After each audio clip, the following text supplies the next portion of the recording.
start off by also thanking Mark for suggesting this idea in the first place. And I want to thank Melissa also for being in contact with me and for dealing with the sheets. So you should have your sheets in front of you right now. Okay. And since we're coming off of Purim, I'm going to start off with a little joke just to get us eased in. Okay, so Joe was sitting in shul with Shmo, and Joe said to Shmo, "What's the difference between a prayer in a shul and a prayer in a casino?" Joe laughed. "In the casino, you really mean it." So what I want to start off by saying is definitely, you know, those moments where you want it to count. You know what it means a lot. Like when I davened Mariv tonight, knowing that I had a shir ahead of me.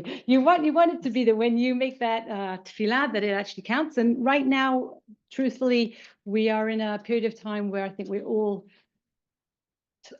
absolutely sense the urgency of our tefillot. We understand that our nation is at once at war, and also the direction of where it's going to go. And there's Hashem, Hayalim are out there. Many of them are our own family. And in addition to that, those who need refuah, our Hayalim who've been wounded, our Hatufim, the opportunity to daven. There's just so many reasons to daven, and obviously that makes it much more serious for us. But another great way to improve your tefillah is to agree to give a shiur on the kavanah of you focused, your tefillah is very much tested, and your emunah hopes to get through this year. So I'm here tonight to honor the memory of a very special lady. And that's what makes it so humbling to be here. Daughter of Sabra and Safta Fishman. Dodi was married to Mark. Mother of their beautiful children, sister to Masi, Rocky, and Adam, and he was really loved by everyone.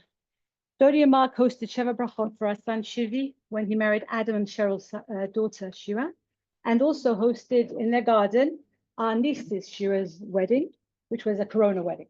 So we already ourselves were closely moved by Mark and his lovely, wonderful Dodi. Professional Dodi was an incredible teacher, and she was often a guest speaker at the Midrashah, which is where I used to work. With a friendly smile that glowed through her eyes, Dodi shined with an aura of warmth, sincerity, and authenticity. Her love for Torah fueled her teaching, and that inspired so many. I want to shout out to Adam and Cheryl Mechutanim, who Baruch Hashem are hosting tonight their new grandson Pidyon Ben, and for unwittingly aiding Mark when he invited me to give shir.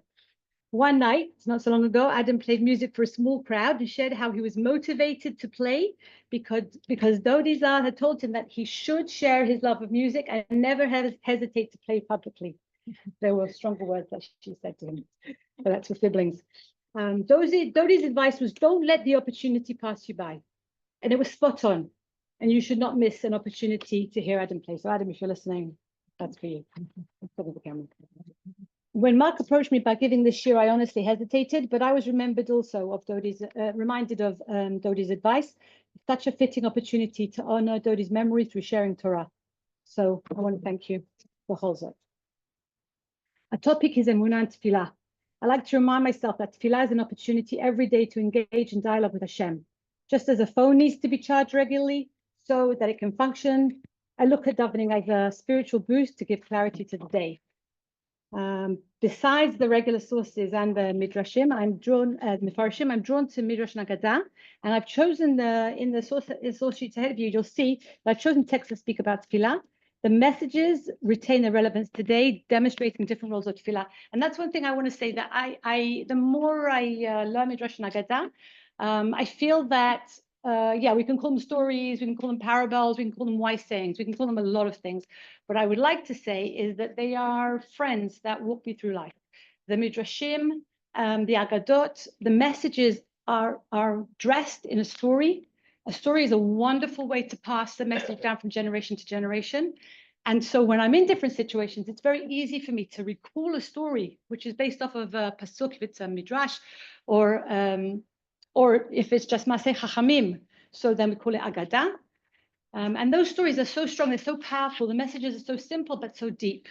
And for that, I'm very grateful, because in many walks of life and many family situations and many moments. You just pull that Midrash Nagada, and many of you are probably very familiar with them.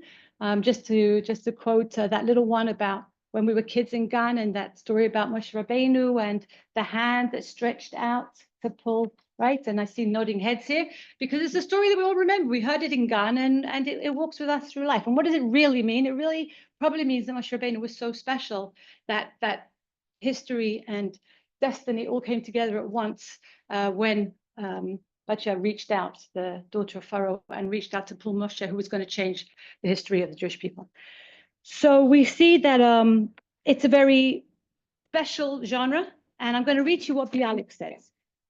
אני הייתי רוצה שהבחורים שלנו והמורים שלנו יהיו מצויים יותר אצל ההגדה שלנו, וישתדל לקרוא את הטקסט בעיניים חדשות, ולשאול את עצמם כל פעם. So he says, Bialik says, and Bialik was very learned, and he was from a religious yeshiva background and deeply knowledgeable, who unfortunately did not stay religious, but nevertheless, all of his works are informed by his childhood background and his learning. And he says, I want us to look at these texts, and I want more and more people to become aware of them and to look at them and to read the text with fresh eyes and ask themselves each time, הנה יש כאן רעיון, look at this idea. לאיזה מושג של זמננו מכוון הרעיון הזה? What thing that is happening now can I connect to this idea? ויבחרו לדעת שאין מחיצה גדולה של ברזל מפסיקה בין ספרות ההגדה לבין הספרות של זמננו, ויש קשרים רבים המוליכים מספרות זה לספרות שאחריה. So what we also need to understand is that in Bialik's head, the literature of the past is very quickly bridged into the literature of today, and that there really are many connecting themes. There isn't a big mechitza between what was and what is. He wants us to let it inform our reading of today's literature. Rabbi Sachs, however, changes that a little bit because Bialik is basically saying that the literature of the past and the literature of today are very, very similar in that way and share ideas. But Rav Sachs a little bit tweaks it. And from covenant and conversation, the Torah continues to be relevant and incisive in our time. And this is part of what Torah min hashamayim actually means. If Torah is, as we believe, the word of Hashem, then we cannot interpret it as we would a human document, which is a little bit of Mr. Bialik. Just as Hashem is eternal, so is his word. Hence the primacy in Judaism of Midrash, the applied sense, as against Pshat, the plain sense. I would define the difference between them thus. Pshat is what the text meant then. Midrash is what the text means now. The idea of pulling those ideas and making them relevant to today. The susceptibility of Torah to new interpretations in every generation derives from our belief that through its words, Hashem is communicating with us here and now. So when you hear certain Midrashim tonight, and tonight, I want you to try and pull it into your here and now, to be mindful of how it might connect with you all in different ways, because that's also the dimension of power that the Midrash Nagada has, and let it infuse your daily experience, like really try and connect. Another thing that I love about Midrash Nagada, and as a person who loves art, I love the visual. And I feel that many times the Midrash Nagada brings a story that we can almost hologram in front of us. We can almost see it coming to be. And that's what makes it easy to remember. And that also is what, for me, makes it so relevant today, which is such a world of, we're in such a world of images today, right? Well, what images are we dealing with today, for example? Where do we see it in digital? What images are you seeing on digital or on your phones? What's that? WhatsApp. Okay, what do you use on WhatsApp instead of words? Emojis. Okay, we're all using emojis. What's a GIF? A GIF is a moving emoji, right? We don't care if it's a guy, a girl, a boy, a cat, a teddy bear. As long as it matches the message we want to send to our friend, to our family member, the GIF relays the message. And I want to say lahavdil to Midrash Nagada, obviously, but the idea of those messages being given over so clearly is something which I really connect to. I'd also like to add that AI has taken it to a whole new level.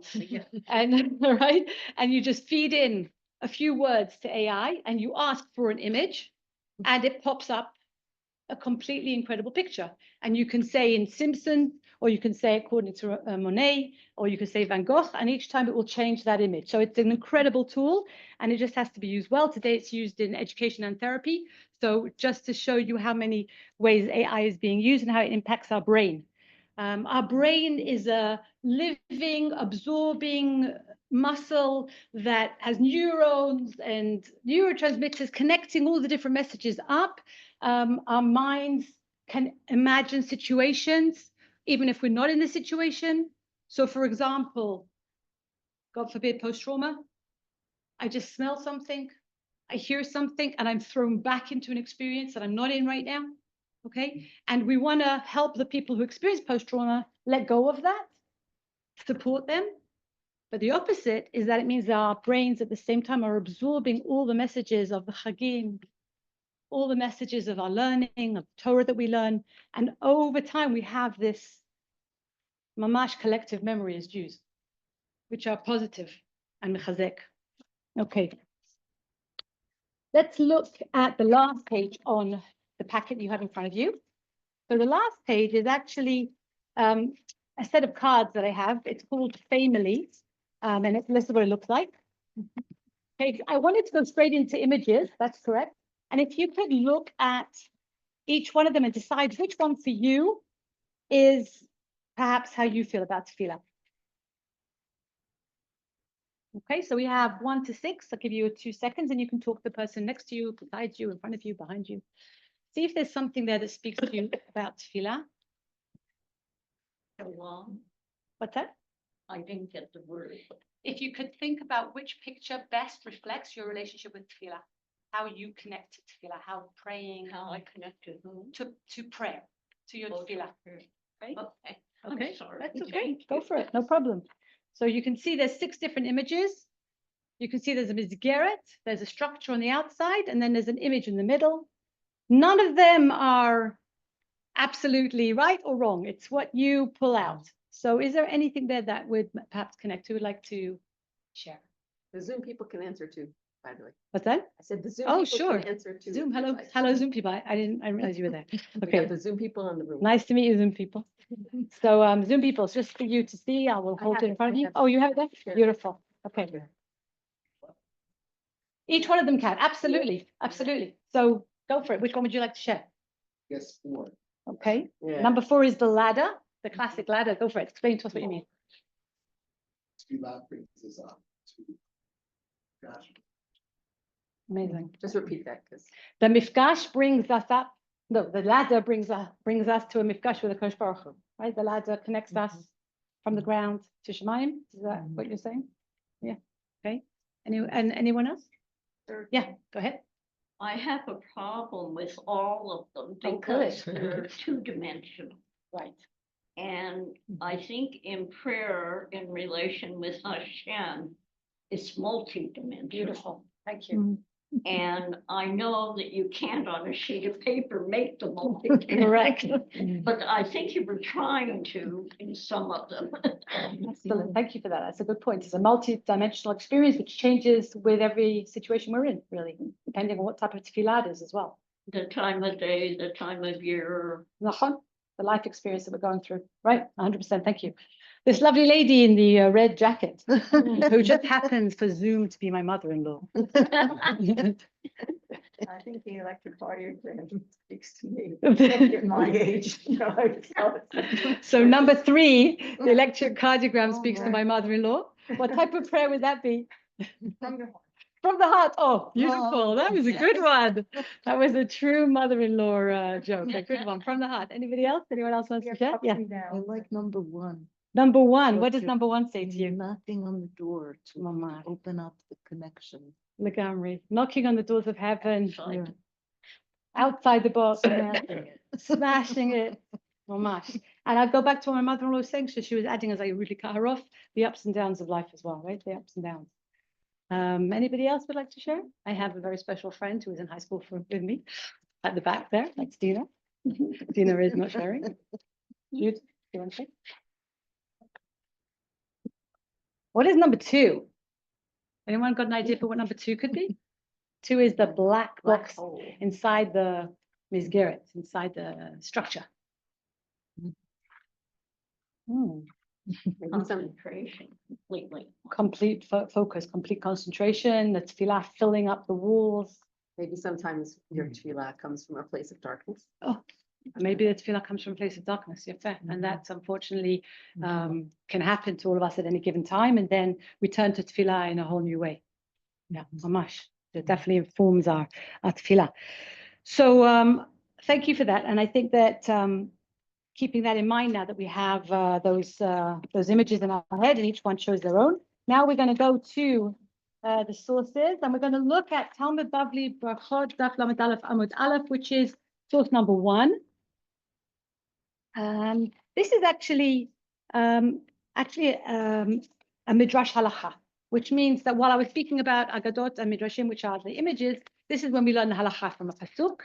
And I brought this because it's the classic one. It teaches us all about Chana. So let's try and call Chana into existence right now. Amar Rav Hamuna, kama halachot gdolot yesh lishmoa, lilmod me'otam hamikraot shel tfilat Chana. Rav Hamuna says, how many halachot we're going to hear to learn from the text of the tefillah of Chana. שכך נאמר בה, וחנה היא מדברת על ליבה, רק שפתיה נאות וקולה לא יישמע, ויחשבה לאלי לשיכורה. So what do we know about Chana from this? What's it saying about Chana? Chana מדברת על ליבה. What does that mean? She's sincere and she's thinking what she's saying is coming from her heart. רק שפתיה נאות. What does that mean? Only her lips are moving. V'kola lo yishama. You can't hear her voice. V'yachashvea eli l'shikora. What does Eli immediately assume? That she's drunk. Okay. So what are you seeing? Who can describe for me, Chana? What is that? What are we seeing? If this woman is standing next to me right now, what are we seeing? How is she behaving? What's she doing? What's that? Right. She's not attached to reality. Something about her behavior. Her lips are moving. Perhaps she's pacing. Perhaps she's not stable in the way she's moving around. Something about her. Eli is very confused. What's she doing? Okay, maybe in the times when tefillah, what they were doing in tefillah was perhaps with a voice. Maybe it was out loud, and she's moving her lips. And she seems to be very intense, and there seems to be something which is really gripping her. Okay, and Eli doesn't know what's going on. What's this woman doing? And I think it's clear. What's Chana asking for? A child. Okay. I think this is something that anyone can relate to. Thank God for the birth of a beautiful child. Thank God for a healthy child. But for the person who is seeking to have that child, that one first child, it's a very, very serious journey. It's a very, very challenging journey, and it's a journey that definitely causes a lot of internal introspection. And Chana is going through this, and we know how she feels, and she seems to be drunk. מפרטים מן האמור, וחנה היא מדברת על ליבה. So when it says the Chana speaks from her heart, מכאן הוראה למתפלל שצריך שיכוון ליבו בתפילתו. In fact, we learn the halacha from this that we must really show כוונה and intention in our tefillah. ומן האמור רק שפתיה נאות, and from that phrase that her lips are moving, מכאן הוראה למתפלל שצריך שיחתוך בשפתיו. You shouldn't daven just with no movement of your lips and just think it. You're actually meant to move your lips while you do your tefillah, but just not with your voice. כלומר, יבטא בשפתיו ולא רק בליבו את דברי התפילה. In other words, you should express not just with your heart, but with your lips the words of the tefillah, even if you don't say it out loud. ומן הכתוב בקולה לא יישמע, and her voice is not heard. מכאן למתפלל שאסור להגביה קולו בתפילתו. So a person who is davening isn't actually meant to raise his voice out loud. Okay, if we're doing Kalabach, we're obviously all singing together. But as it is your Amidah, when you're in Amidah, there is a very specific definition of how we're meant to daven. אלא התפילה צריכה להיות בלחש. You should move your lips and perhaps whisper. בהמשך הדברים ויחשביה לשיכורה, and with the continuation that Eli thought she was drunk, יש ללמוד מכאן ששיכור אסור להתפלל, ולכן ב4. that we know from this very simple halacha that if you're drunk, so I don't know how your Purim went, but if you're drunk, you really aren't meant to be davening. And there's even a discussion of how drunk Adariyada, that you're not meant to daven mincha if you're so drunk that you can't daven. Like that, you shouldn't be getting that drunk that you can't even daven mincha. Was that the Rambam? You're not allowed to daven mincha. No, I'm saying you're not allowed to daven. Monastery in general. Yeah, but remember, I can't remember the source. Okay. There's different levels of shivas. Okay. So we learned a few halachot on the way, and we also get to see how Hana looked. So now we're going to move into the next one. And since we've just finished with Purim, I think it was time for us to start thinking about Pesach. I know you're going to love me for that. But our next source is actually about Paro, as he's pursuing Am Yisrael as they are arriving at the banks and waiting for that big fancy sea to split. I'm going to read you a few preceding psukim just so you get the picture. Uparo ikriv v'yisu b'nei Yisrael teneim v'hinei Mitzrayim noseh achreihem v'yir'u ma'od v'yitzaku b'nei Yisrael al Hashem. So Para is getting close. B'nei Yisrael are on the edge. They lift their eyes, and what do they see? They see the Mitzrayim are coming towards them, pursuing after them, and how do they feel? Happy. Petrified. They feel petrified. And what do? When you feel petrified, what do? V'yitzaku b'nei Yisrael Hashem. They cry out to Hashem. So that's the phrase we hear. And it carries on. Vayomer el Moshe, hamibli ein kvarim b'Mitzrayim l'kachtanu lamut b'midbar. And they turn to Moshe and they say, what? There are no graves in Mitzrayim that you had to take us here to die in the wilderness. What did you do to us? Why did you take us out of Egypt to die here? Didn't we tell you this in Egypt? Get off our backs. Let us go back to serving Egypt. It's better for us to be serving those Egyptians than dying in the wilderness. What a grateful bunch of Bnei Israel we were. Hashem just did all these miracles to get us out, and all we want to do is go back, which is actually the slave mind, right?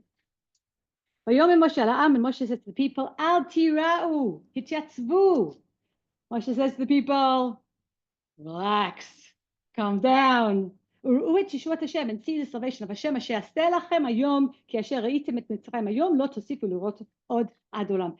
You just stick with it, hold there, because you are going to see the back of Mitzrayim and you won't see them ever again. Hashem will fight for you, and you can be calm and silent. Okay, so we now look at your source where it says, Vayom Hashem al Moshe, ma titzak elai, daber al bnei Yisrael v'yis'u. And Hashem says to Moshe, why are you crying at me? Speak to Bnei Israel and just move. Okay, where did you see in the sources that I said, the psukim that I said, did you see a place where it said that Moshe cried? Who was crying? The people, Bnei Israel. Why were they crying? Because they're petrified, yeah? Because they're getting jellyfish, right? Their feet are, they see the Egyptians behind them, they see the sea in front of them, they're scared. Okay, Ibn Ezra comes along, and what does he say? Matitzak. There are those people who say that Moshe cried to Hashem. But that's not true. Because already Moshe had been told in advance that through the actions of Hashem bringing down Mitzrayim, through bringing down Paro, Hashem will be honored. Hashem will be made great. I will make you great. It speaks about Moshe because he is the representative of Israel. So when it says Ta'aku el Hashem, it's including that Moshe is the representative, so he speaks to them. So Ibn Ezra says Moshe did not pray. He simply is included in that group, and he knows what to do because he's been told by Hashem, Paro is going to be honored. Okay, let's go to the Ramban, Shemot Perek Yud. ורבותינו אמרו, לחלת כאן, שהיה משה צועק ומתפלל. Ramban brings up a different idea. That Moshe actually was צועק ומתפלל. He was crying out, he was davening, והוא הנכון. Ramban says, this is really what was going on. כי לא ידע מה יעשה. He knew that Paro was going to be brought down by Hashem. He knew that that was the plan, but he didn't know what to do. And even though Hashem had told him that Hashem will be honored through Paro's demise, he really didn't know what to do next. Ki hu al sfat hayam. He's standing on the shore. V'hasoneh rodef umastig. And the enemy is coming closer. And it's very, very scary. V'hayam mitpalel. And he was davening, Shirenu Hashem derech yivcha. And he was davening to Hashem, just please tell me what to do, what path to take. And that's the reason that it's written, why are you crying to me?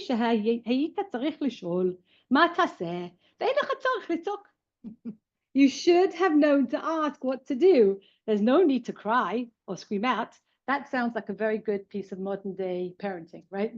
We teach our kids all the time. Scream, talk to me, ask me what you want, I'll listen, I'll speak to you. Shem says to him, what are you doing screaming? Moshe, come on, you know what to do. Because I already told you that I was going to bring down Paro, and in that way I would be made great. And it doesn't specifically specify Moshe because he's part of Am Yisrael. So again, do you have a very strong image in your mind right now of Moshe? Can you see Mitzrayim coming? Do you feel it, the build-up? I want you to feel the build-up. I want you to be there with all these hundreds of thousands of people that you are looking after. Your job is to lead them onto the next stage. And they're screaming. They're scared. They're petrified.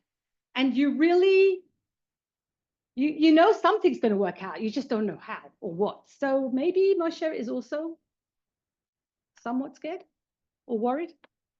Okay. Rashi, שמות פרשת בשלח פרק י"ד. מה תצעק עליי? למדנו שהיה משה עומד ומתפלל. אמר לו הקדוש ברוך הוא, לא עת אתה להאריך בתפילה שישראל נתונים בצרה. Oh, here's another really good piece of advice. Yes, says Rashi, Moshe was standing and he was davening. And Hashem says to him, לא עת אתה להאריך בתפילה שישראל נתונים בצרה. Now isn't the time for long tefillah. He's mitchanen, he's begging, he's speaking, he's talking, and Hashem says, okay, it's lovely, thank you for turning to me, but like, hello, you see the people, okay? They're standing on the edge. Your people are freaking out. It's lovely that you're davening to me this lovely long tefillah, but they need you. Okay, another good parenting advice. וילך מאחריהם, להבדיל בין מחנה מצרים ובין מחנה ישראל. Here is another Rashi, which is the following up, your text. That this Anan separated between the מחנה of Mitzrayim and the מחנה of Israel. So it's right there in between. ולקבל חיצים ובליסטרות. The cloud was kind of absorbing all the arrows and those catapults that were also flying through the air. So if you had an image in your head before, I'd like to now add in a few spears, arrows, and catapults. Are you feeling the pressure? Good. Okay. Shamitzray b'chomakom hu omer malach Hashem. In every place that it says malach Hashem, v'kan malach Elokim. But here, surprisingly, it speaks of malach Elokim. What's Hashem versus Elokim? Does anyone differentiate between Hashem and Elokim? What does Elokim normally mean? Din. Din. Okay. אין אלוהים בכל מקום אלא דין. מלמד שהיו ישראל נתונים בדין באותו שעה, אם להינצל, אם להיאבד עם מצרים. Oh, they didn't tell me this in my last Pesach Seder. In other words, there's another dimension. It's not just that Mitzrayim is on my back. It's not just that I'm scared because they're approaching and I don't know what to do. It's not just that there are spears and arrows flying through the sky and thank God that cloud is kind of absorbing them. Right now, we've added a new piece that the fact that it says Malach Hashem, Malach Elokim, actually means that there's a din hanging over the head of Am Yisrael that, what? What, tell me? Do they deserve to be saved? Do they deserve to be saved? Are they going to survive? Now, I don't remember learning that in Gun. Okay, I just remember the split sea and Am Yisrael going right through. And fascinatingly enough, what we have now here is a question of whether they're going to actually deserve to be saved. So now we can perhaps understand something a little bit deeper here. And now what I want to say is that these levels of tefillah are giving us a very, very strong, perhaps, argument for why there is so much tension in the air. An even stronger argument for why Moshe perhaps was davening and extending his davening, because there's a lot going on and he really needs the guidance. And now I'm going to go to Talmud Bavli, which is the Midrash Haggadah. And this Midrash Haggadah is clearly the source for Rashi. In other words, we know Rashi was big into his Midrash. He loves Midrashim. And he's going to bring one right now. At that moment, Moshe was extending his tefillah. Amar lo Kadosh Baruch Hu, Hashem says to him, Yedidai tovim bayam, v'ata ma'arich b'tefillah lefanai. My Yedidai, well, you did his friend, okay, my dear ones, right? My dear ones are drowning in the water, and you're extending your tefillah. Amar lefanav, Ribono shel olam, ma biyadi lasot. Moshe is literally saying, okay, but what do you want me to do? I don't know what to do. Amar lo, he said to him, Daber al bnei Israel vayitru. Speak to bnei Israel and get out of here. Don't stay stuck in this freezing moment where you're almost stuck. You don't know what to do. And this moment here of a new piece of information, Yedidai tovim bayam. So when Rashi says that they were Omed Badin, he's not kidding. According to the Midrash, it's mamash that they're drowning, potentially. They're potentially drowning. And is it going to be that they are actually drowned, or is it that suddenly the waters are separated and they'll be saved and the mishpat or the gezerah won't go through, that the din won't happen and they'll be okay. So what does this Midrash add? Any suggestions? What do you experience here?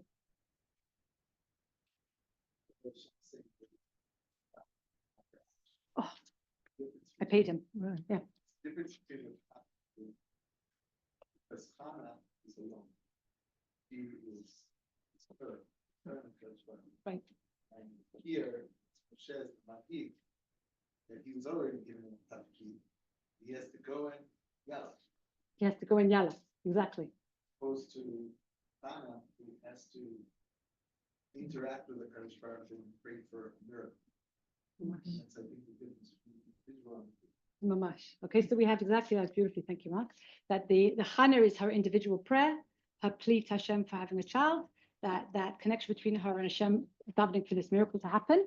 And here we have Moshe Rabbeinu, who is the manhik, he's the leader. He has a massive responsibility to Bnei Israel. And here he's extending his tefillah because he genuinely wants guidance of what to do. But now is not the moment. Now is the time. And I think that this is something which is a very important message for us, especially now and today. Of course, tefillah is critical. There's no question. The tefillah that we all are pouring our hearts out, saying Tehillim, anything that we can do to help Am Yisrael at this time. And at the same time, this message from Hashem to say, now isn't the time laharich, but tefillah, now is the time to act. And if we didn't have people acting, if we didn't have people right now, Shalom Nida in Gaza, Shalom Nida in Lebanon, Shalom Nida, what's going on with Syria, who knows, right? We're blessed that those Chaylim are out there representing us. Many of you here have family members who are right now in the army. Zoom, I'm assuming, is the same. And we're davening for them, but they're doing. And without them doing, where would we be? Yeah. I think the davening and the action, both coming with the will of Hashem, but they both are necessary. That you can't just stop, and that's what they were saying to Moshe. You must act, but you have to do both, right? Daven and act with Hashem's blessing. Mamash. And I think that is the motivating message here. Thank you. That we really want to stick to that very, very strong tefillah. And we know that that's absolutely basic, necessary every day. I will say that appreciation for tefillah grows as perhaps as you get older. When I was young, it was like turning the pages to see when it was over in camp. And then suddenly when you're leading a life where you have responsibility and children and grandchildren, Baruch Hashem, that you're suddenly so much more aware of what's out there and what can happen. And you're so grateful for when things are good. and you daven with such depth when you need the extra support from Hashem. So I think Also, that's I very, think yeah. You don't depend on a mace. Right, You you have don't to depend do- on Yeah. that's exactly where I'm going. Thank you. Mm. You don't depend on an ace, you also have to do. And I think that this is a crazy, crazy message that Moshe is mamash being given this strong, strong advice from Hashem. And we're davening to Hashem. So if Hashem's giving that advice to Moshe, who are we to disagree?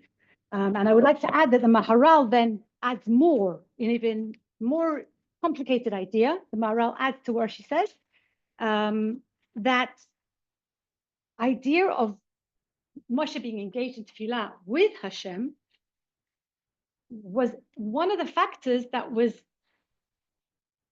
strangely holding Hashem back from helping Moshe do the action. As long as Hashem is engaged with Moshe in Tefillah, and Hashem loves the Tefillah of Tzaddikim, so it's as if Hashem is engaged with him and needs to disengage in order to move on to the next part of the plan. So while we always daven and we always want to have that connection to Hashem, the mashal that's brought by Maharal is of a king who loves the princess.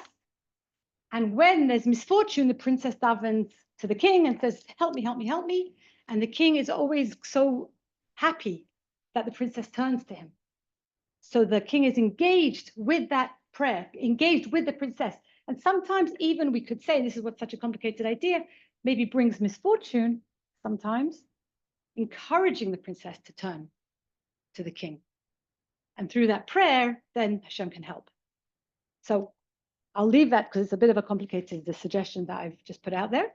But nevertheless, it's almost like Hashem says, now it's time to act. Stop your prayer so that I can get on with saving Am Yisrael and get on with the miracles.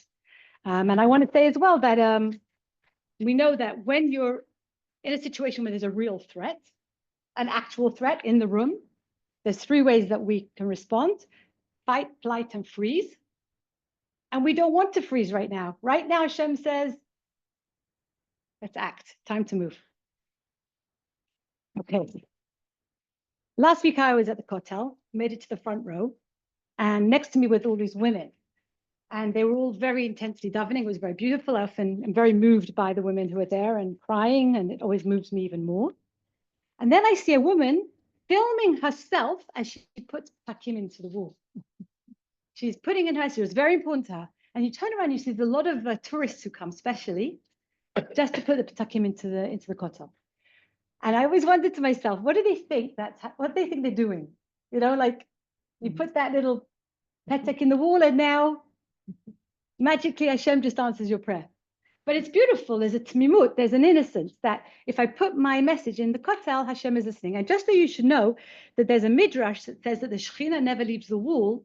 So the Rav of the kotel actually every so often takes out the ptakim and has them buried on Hazit.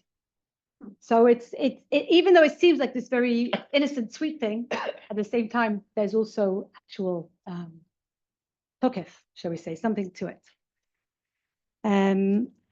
Another piece I want to say right now, which connects me to Beit Shemesh, is that 2 weeks ago, Esther Waxman, mother of Nachshon Waxman, was nifta. I remember that we were living in Beit Shemesh, and at the time, our community davened for her son Nachshon. It was a mass tefillah at the kotel. Everyone lit candles. I don't know if you remember this, but it was a very, very intense Shabbat in Oel Yom Menachem. And we davened like we never davened before, basically. And we didn't know what was going on over Shabbat because we didn't know what was going on over Shabbat. And only the people who, have contact with the security maybe knew what was happening. Over Shabbat, there was that much tension. The mission went ahead to save him. Unfortunately, he actually was killed, murdered. And also the commanding officer in the mission was also killed, which was so heartbreaking. Later at the Levaya, his father said, and my mother-in-law also quotes this a lot, I've asked Hashem for many things in life, health, parnasa, and the answer was always yes. This time the answer was no. It was a devastating Motzei Shabbat when we found out, but we did really feel achdut. I don't know if you remember that, but there was a tremendous sense of achdut for Am Yisrael. And I think we all understood that there was still great value to the fact that we'd all davened and had that kesher with Hashem. Even though the answer was no, that didn't mean that everything we had done, that everything that had happened over that Shabbat was meaningless. So sometimes we daven, and sometimes the answer is still no. And that's very hard. Let's look at the next one, which is number 3. I have to hurry up because we're already getting close to the end. This is a famous situation of Abraham with his people in Sodom. What's Abraham doing with Sodom? What's the story there? Sodom. What does he do with, what happens with Abraham? What is he worried about? He's worried that the Tzaddikim are going to be killed with the Rishayim. So what does he do? He bargains with the Kodesh Baruch Hu. And that's exactly what I want to bring. That perhaps tefillah isn't always just ask for something that's very dear to you, or in times of distress when we're very scared that we don't know what's going to happen, or God forbid, sometimes the answer is no, even though we davened and we really wanted it to be yes, but it's not always.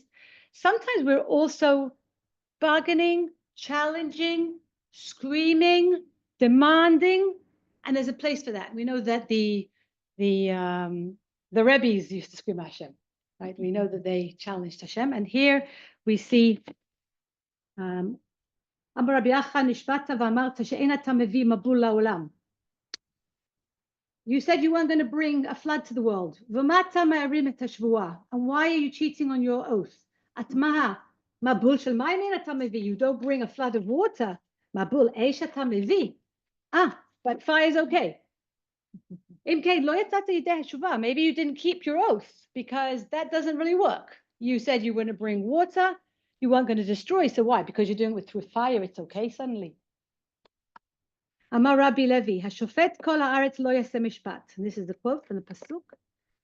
And now, what Rabbi Levi says, Im olam atam mevakesh ein din, if the world that you want is the world, if you want the world, then there can't be din. V'im din atam mevakesh ein olam. And if you want true din, then how can a world exist? Din is the highest, strictest level. Are we able to stand in din every day? Are we able to reach that level? Then don't expect the world. Mata tofes. Hevel bitrin rashin. Why are you expecting to hold the rope in both ends? Also din, also olam. At bay alma or bay dina, savlach lecha chada minayu. Vimlet eit mavtir tzivcha lit alma yechol kaim. If it's what you want, if you really want din, then you have to understand you're going to have to let go of the best choice being din, but you're going to have to let go of it. Abraham is demanding that Hashem understands that we're only human. Save that city. There's tzaddikim in there. He's really, really fighting Hashem. And that's something that I think what we can take, the idea of fighting. And now, from the idea of the fight, I want to go to a different aspect of prayer, of a very interesting idea that suddenly there are certain things that we can pray for, but it's not ours. Ami Rabbi Yochanan, שלושה מפתחות בידו של הקדוש ברוך הוא שלא נמסרו ביד שליח, in source number 4, ואלו הם מפתח של גשמים, מפתח של חיה, ומפתח של תחיית המתים. 3 things are not in your power to change. Okay? Rain, children, and Tchiyat Meitim. Tchiyat Meitim is related to Gula, Mashiach, okay? Can't have that one. Rain, no. And you can daven for children, but you can't control it. And now I'm going to read to you in the next source a very interesting Midrash Agadah. Nagadah, sorry, not Midrash. No, it's fine. Abba Chilkio ben beno shel Chania Magal. Oh, who said of Chania Magal? Who's he? Who was Chania Magal? He brought rain. I just contradicted myself. I just said that we can't control rain, but Chania Magal davened for rain, and he had the mafteach for rain. It's a very strange idea, but the descendants of Chania Magal seem to have had, there's a few Rabbanim were mentioned in the Gemaras, seem to have had a special koch that they could literally daven for rain.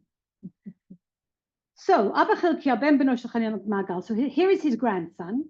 And when the world needed rain, because why? Why didn't it rain? Eretz Yisrael, drought. וביקש רחמים וירדו גשמים. So when the world needed rain, they would send out the Chachamim, and what would they do? They would run along to Abba Chilkiah and they would say, we need rain. And one day they actually did need rain. So 2 Talmidei Chachamim were sent. שיבקש רחמים, to ask for rain. Surprisingly, they went to his house and he wasn't there. So they went out to the field. And they found him. And he is hoeing in the ground and they say hi. But he doesn't even look at them. In the evening, he gathers up the wood. And he has his the branches, the sticks are on his shoulder, and he has a cape on his other shoulder. And he has the cape on the left side. The whole way he isn't wearing shoes. But when he gets to the water, he puts on the shoes. Very strange. When he gets to the thorns, the barkanim, and the thistles, he lifts up his clothes. When he gets to the city, when he gets to the city, and now he's covered in thorns, and his clothes are ripped, and his feet are wet, and his shoes are wet, his wife is all dressed up. Lots of very unclear behaviors and opposites to what we expect. When he gets to his house, his wife goes in first. Then he goes in. And then after that, the Chachamim go in. He sits down to eat at the end of a long, hard day, but he doesn't invite them to eat with him. He starts giving bread to his children. To his oldest son, he gives 1 prusa. What do we always know about the oldest son? Double portion. Why is he mixed up? Maybe it's a long, hard day. Abba Chilkiah says to his wife, I know why these Chachamim have come to visit me. They didn't come to say hi. They just want water. They want rain. Let's go up onto the roof. Let's ask for mercy. Maybe Hashem will be pleased and he will bring down, and they will bring down the rain. And we will not credit ourselves for being the reason why the rain comes down. They go up to the roof. He purposely stands in one corner. But his wife stands not next to him, but in a different corner. And he asks for mercy. The cloud specifically goes above the head of his wife. And when the rain comes down, he says to them, thank you, Hashem, that you didn't actually need Abba Chilkiah after all. As in, the man with the magic key for great rain wasn't the reason that the rain came down. But the Chachamim aren't happy with this. Amrula, come on, we know the reason that the rain came down is because of you. But could you just explain some of the weird things that happened on the way? Why, when we said hello to you, did you not have the decency to say hello back? He said to them, hey guys, I'm at work. I am being employed. I'm not going to waste my employer's time. I can't say hello and just waste time in the middle of the day. Okay, why did you have those branches on your shoulder, but you had the talit on the other shoulder? Wouldn't you have put the branches on top of the cape to soften the weight and the spikiness of the branches? Talit she'ula hayta. Well, my talit was borrowed. I didn't borrow it to be used for the tzim. I borrowed it as a cape. And for that purpose, they didn't lend it to me. Why didn't you wear shoes the whole way? But when you got to the water, you put your shoes on. All the way I can see. But when I'm in the water, I can't see.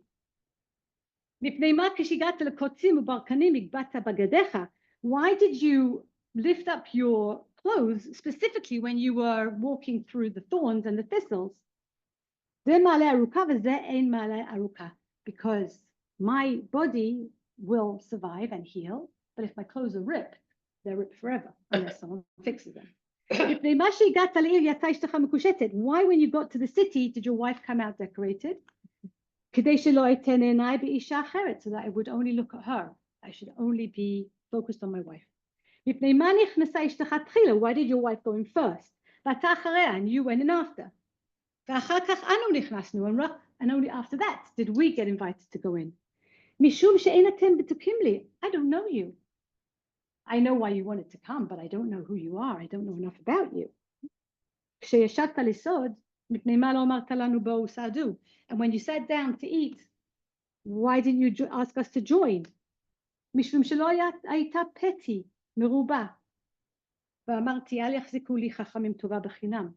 know I don't have enough food and I need to feed my own family first.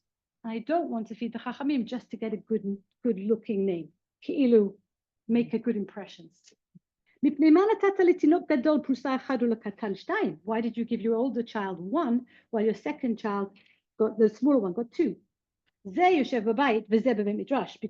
the older one's at home and can take the food on their own.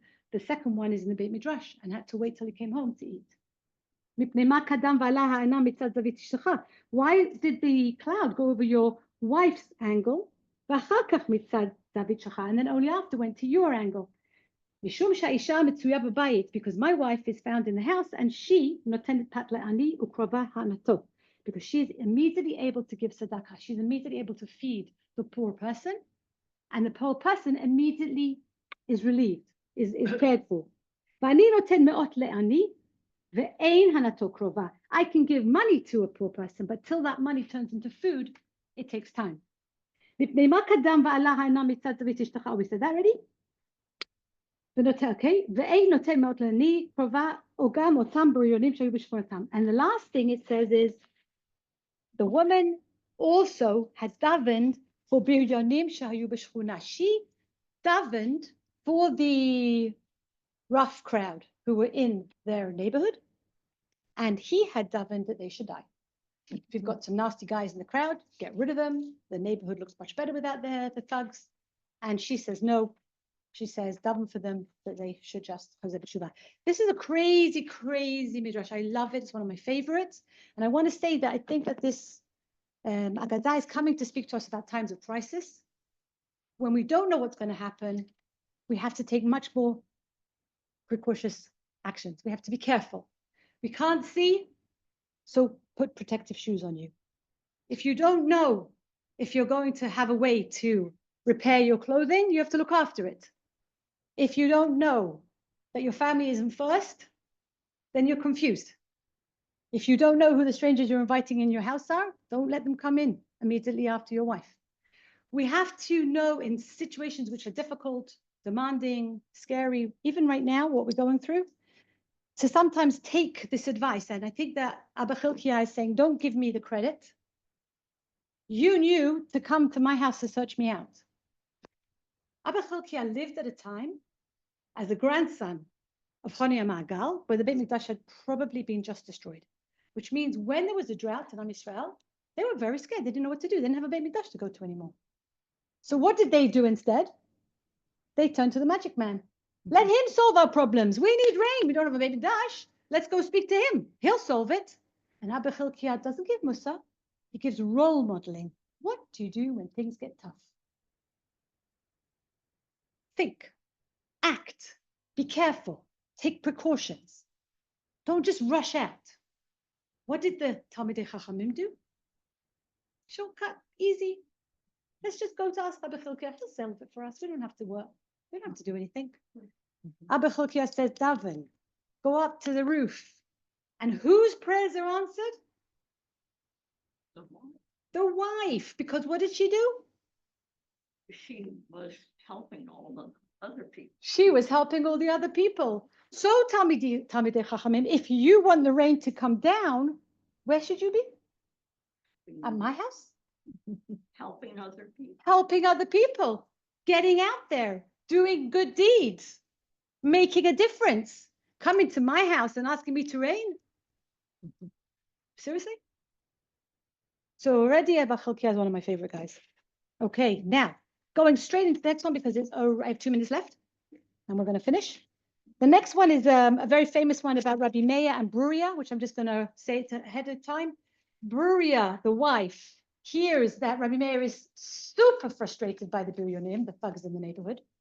His solution is exactly what Chalkia sort of has suggested. He's going to daven that they should just die. And Bruria, being a very smart wife, doesn't do the emotional thing and say, oh, honey, how could you make people die? That's terrible. She says, I'll give him a pasuk. And based on that pasuk, we'll do a pilpul. And then from that, he'll know to do something else. And what does she say? She says, Amar Bruria ishto, ma datcha, mishum shene'amar, itamu chataim min haaretz, v'ki nomar chataim, that means that my share is over. Thank you. Chataim ne'amar, not chotiim. Not the sinners you should get rid of. Get rid of the sins. If you get rid of the sins, there are no more sinners. So what did Rabbi Meir do? He listened to his wife. And he went and davened. And the koach of tefillah, they were choser b'tshuva. So that's also a koach. The one man's tefillah could mamash be the cause of their tshuva. The next one, which I will close with, even though there's some amazing things like Yud Gimel Midot, okay, Yud Gimel Midot, which Hashem gave to us, to Moshe, and said, use them. If you use the Yud Gimel Midot, your tefillot will not come back rik. Every Yom Kippur, when they say Yud Gimel Midot and Slichot, and the Sfaradim who are so smart say Yud Gimel Midot every day. Okay, we Ashkenazi really have a lot to learn. Okay. Yud Gimel Midot have been given to us for free. Hashem says to us in an image. He wraps himself in a talit and he shows Moshe how to daven and says, these are Yud Gimel Midot. Hashem, Karach v'Chanun. I gave you the sources to that. Use it and you will be forgiven. So as a people, if we use it, we'll be forgiven. Avodah Zarah, the previous one in source number 5 was about Menashe, his whole life was one of the most difficult kings who did Avodah Zarah, and in his last moments, he is caught by the Assyrians, and he ends up davening, and the Malachim basically say to him, "You cannot take someone who put Avodah Zarah in the Beit Mikdash." And Hashem says, "No, I'm going to make a hole under my throne where the Malachim can't reach, because if I don't take his tshuva, then I can't take anyone else's tshuva." So Hashem is there for anyone who davens with that sincerity. And the last one is a beautiful idea about Eliyahu Navi. Eliyahu Navi, who is in the Beit Midrash of Rabbi, and Eliyahu Navi learned by Rabbi. Rabbi is from the house of Mashiach ben David, and Eliyahu gives away the secret to bringing Mashiach. I'll let you read it at home. And the Shamayim comes and tells Eliyahu Navi, what did you do? Gave away the secrets. And we have to understand that there are some things that we can only daven for. We can daven for the Geula. We can daven for Mashiach to come. We don't know when it's going to happen. And even though Eliyahu gives away the secrets, Eliyahu is also coming back as a fiery bear to disrupt the tefillah that they almost had with Rebbe, that was causing a storm outside because the tefillah of 3 individuals was as strong as the avots. It's a beautiful story. I'm ruining it, but you really have to read it. And this is something that it's our job to keep davening, because we don't know who amongst us can bring that geula. So please God, we should all be zocher to daven. Times it's a stress, times we want a child, times where we have to protect Am Yisrael, times where we're simple people on Yom Kippur just wanting those Yud Gimel Midot to do the work that they can do. God forbid even a Rasha who all his life has been a Rasha and does Avodah Zarah, at the end he can, with that authentic prayer, change his life. And we should all have the tikva and the hope that our tefillot should be answered. Bezrat Hashem. Thank you so much. Sorry for going over between. Okay. And the thought is, in that terrible situation, what helped many of them get through it? Mamash. The Holocaust, mamash. I mean, they